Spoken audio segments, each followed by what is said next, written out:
Avec 284 femmes du monde politique, j'ai co-signé la tribune visant à écarter de la vie politique les auteurs de violences sexistes et sexuelles. J'ai co-signé cette tribune car l'enjeu est crucial.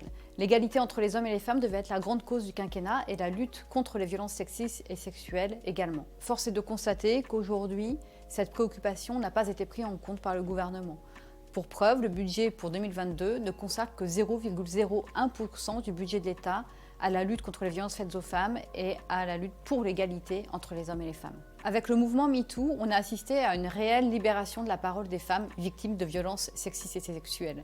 Mais force est de constater que cette libération n'a pas eu lieu dans le monde politique, à l'exception de quelques élus qui ont eu le courage de parler et de révéler les violences dont elles avaient fait l'objet. Or, les faits sont là. En 2019, le collectif Chères collaboratrices a enquêté au sein de l'Assemblée nationale et a révélé qu'une collaboratrice sur deux avait été victime de blagues sexistes ou de propos déplacés. Elle a révélé également qu'une collaboratrice sur trois avait été victime d'injures sexistes ou d'attitudes insistantes. Plus grave encore, une collaboratrice sur 5 se dit avoir été victime d'une agression sexuelle.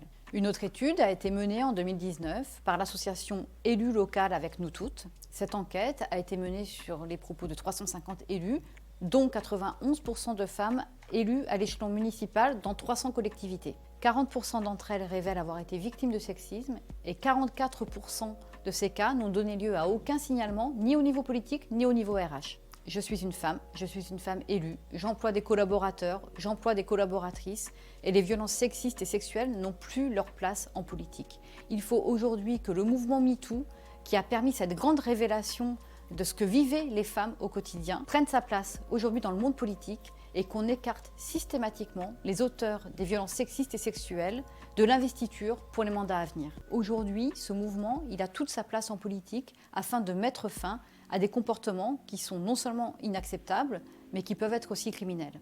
Aujourd'hui, nous invitons le monde politique à se saisir de ce problème. J'invite notamment les partis à mettre en œuvre les principes qui fassent que ce ne soit plus aux femmes qui sont victimes de ces violences sexistes et sexuelles de s'évincer elles-mêmes du monde politique, mais plutôt à évincer les agresseurs de ce monde politique.